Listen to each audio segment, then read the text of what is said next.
Hey Steelers fans, I'm Thomas Mott. Welcome to our Pittsburgh Steelers news and review video here on a Monday. Obviously a lot going on. We get closer and closer to the NFL draft. Let's get you up to date on everything happening with your Steelers, starting with DK Metcalf. Now, here's the deal. There is no hard evidence that the Steelers are interested in trading for DK Metcalf. There is no report saying, oh, the Steelers are for sure going to go ahead and get him. But there is a new report coming out this weekend from ESPN saying that for the right price, you too can trade for DK Metcalf, which is kind of counter to what we had heard a couple of weeks ago, in that the Steelers, yes, they traded Russell Wilson away, but no, they don't really want to go ahead and get rid of DK Metcalf. So, with Metcalf seemingly still available, what about the Steelers, who, as we know, are in desperate need of a wide receiver, go ahead and grab the star receiver from the Seattle Seahawks. Now, before we get into the thoughts on Metcalf and why I think he'd be a great addition for the Steelers, we got to at least mention the cons. And the con is the cost. Like, the cost to get DK Metcalf, we don't know exactly what it is, but when the Seahawks say the right price can be very expensive. Now, he's obviously worth a lot. I think he's easily worth a first-round draft pick. I mean, you talk about one of the elite young receivers in the NFL. Tyreek Hill,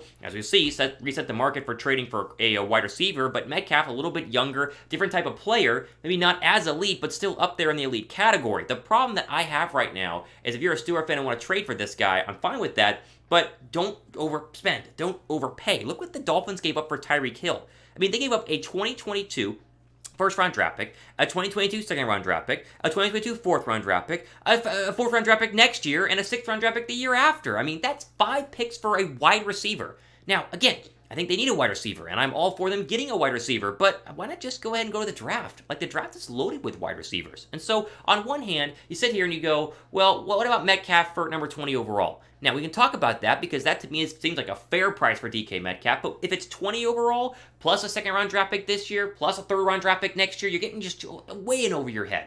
This is a historically great NFL draft for wide receivers, and it's been historically great the past 5 years. They've been a lot of great young receivers, but the Steelers can very much take a quarterback at number 20, take a cornerback at number 20, take a pass rusher, whatever big need you want at 20, and still get a great receiver round 2. I mean, you can go through the day 2 list of receivers. Jahan Dotson out of Penn State. You talk more about Jason Williams falling to the second round, John Mechie in the third round. There are great receivers all over this draft. The guy from South Alabama, I mean, you can get a good guy in round 2. They need to do a receiver. They need to add a receiver at some point, but I just don't think that Metcalf is worth the price of admission if the price of admission is going to be similar to Tyreek Hill. Again, if it's 20 overall and you desperately want a receiver, then we can talk about that, but if it's multiple picks, I'm a little bit bearish in terms of going ahead and trading a lot of weight for Metcalf. But he is available according to reports, and so we'll see what happens if the Steelers want to go ahead and get him. Pin comment down below. Draft a wide receiver or trade for Metcalf. Which would you rather do? Type D down below for draft or type T down below for trade.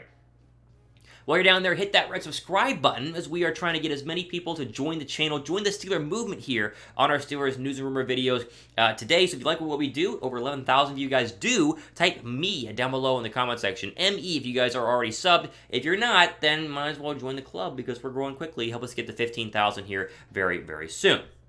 All right, let's go ahead and throw out some more hypotheticals here and bring up Colin Kaepernick. Now, just pause whatever you think about Colin Kaepernick, because I know a lot of people have very, crazy opinions this way or crazy opinions that way about Colin Kaepernick. Let's talk about some facts right now. Colin Kaepernick, if you didn't see, which I don't know how you didn't, because that's all ESPN talked about this weekend, he threw at the Michigan spring game during halftime for some undrafted free agent wide receivers, essentially. And so the cameras were there, the Twitter blue checks were out saying, oh my gosh, you got to get this guy. And then Kaepernick did something he hasn't done in the past 6 years that he's been out of the league, and that is admit that he'd be willing to take a backup job to get back in the league. And you go, oh, well, why didn't you say that forever ago? Because all you want to do is be a starter. There were teams that wanted you to be a backup, and you didn't want to do it. Again, this guy's been out of the league since 2016. The last time we saw him, he went 1-10 with the 49ers back there in 2016 and was benched for Blaine Gabbert. Now, I'm getting somewhere here because obviously there's no guarantee anyone signs him, but I have Steelers fans asking should the Steelers sign him, and so that's where we're going with this one first. Show me the Kaepernick quote. Here's what he said following his pro day. I can help you make you a better team. I can help you win games. We still get out there and sling it. Really getting out here for the exhibition was to show that I can still do it. It's one of the questions my agent keeps getting, so we want to make sure we can come out, show everyone I can still play, still throw it, end quote. Now, just because, teams are wanting to see him throw doesn't mean that throwing at the Michigan Pro Day is going to guarantee that he gets signed. I just think he's too polarizing and just a little bit too dramatic in terms of being worthy of a backup role on your football team. Like, there are so many other backup quarterbacks you can get besides Colin Kaepernick, and yet still we got to bring this up because a lot of people are wondering, should the Steelers do it?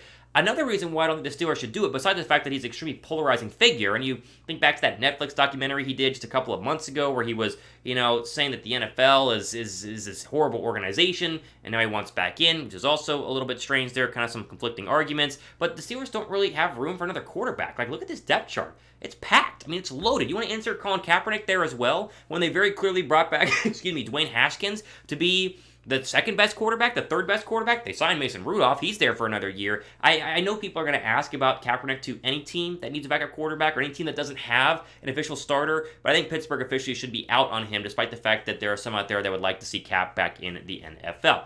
You guys think the Steelers need another backup quarterback? If you do, type Y down below for yes. If you do not, type N down below for no.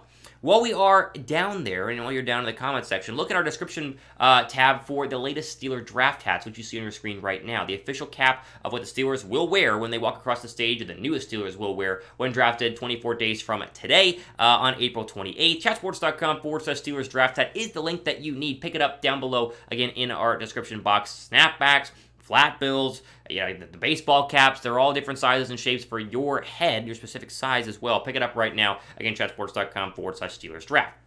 Steelers draft hat, excuse me. All right, final tweet here we'll start with to throw it up with a little draft news here.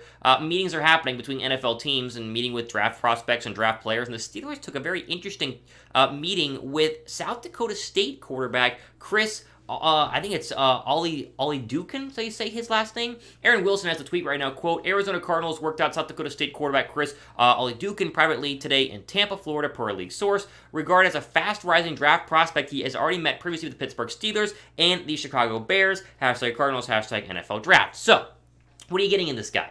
Now, I looked up the film, watched some film on him, playing at South Dakota State, played in a pro-style offense, and you kind of start to get the vibes of, this is a guy who will get drafted, the question is where? Behind the Steel Curtain has a good write-up on this, throw it up on your screen right now, quote, if drafted at all, Ollie Dukin is expected to be a day 3 draft prospect in the 2022 NFL Draft. Someone with a skill set could be a project to a team that the Steelers might be willing to take on. For instance, with Mitch Trubisky, Mason Rudolph, and Dwayne Haskins all under contract for 2022, adding a late-round pick for a player like Ollie Dukin, I think I'm saying his name right, would be a low-risk, high-return type of deal. Now, this is not a guy who just started off at South Dakota State. He started off at USF, transferred over to Sanford, then transferred to San Diego State. So he's played in a lot of different offenses where, he threw the football 60 times a game, and offenses like South Dakota State where he, is in a more pro-style offense. Some of the Jackrabbits and a lot of teams, like just South Dakota as well, have kind of taken pride in a pro-style offense. I think Carson Wentz coming out of the draft in a pro-style offense. So does this mean they're going to draft a guy? No, but it does continue to show that the Steelers are still looking at draft quarterbacks, and if they don't get one in round 1 or round 2 or round 3, then maybe you get one in the later rounds, and a guy like this quarterback out of South Dakota State could make some sense for Pittsburgh. We'll end on this. Name a quarterback the Steelers should draft. Do you have one in mind? I know we talked about Colin Kaepernick and how there's no room as a backup, but especially if they draft a quarterback, there's essentially no room as a backup because they have so many darn quarterbacks. Will they carry 4? You but has on the practice squad? I don't know, but if you have a favorite quarterback the Steelers should draft, let me know who that is down below right now. All right, ultimately today on our Pittsburgh Steelers news and rumor video, getting you guys up to date on the latest Steelers discussions going around the league. Be sure to follow me on Twitter at @RealThomasMott for more Steeler talk. If you guys want to DM me, ask me questions, that's the way to do it. And of course, be a part of our mailbag video later on this week by using the hashtag Steelers in the comments section and being a subscriber, because our subscribers have a very good chance of getting their questions pulled and answered almost every single week here on the channel. All right, ultimately today on our Steelers video, I'm Thomas Mott, signing off for the rest of your day.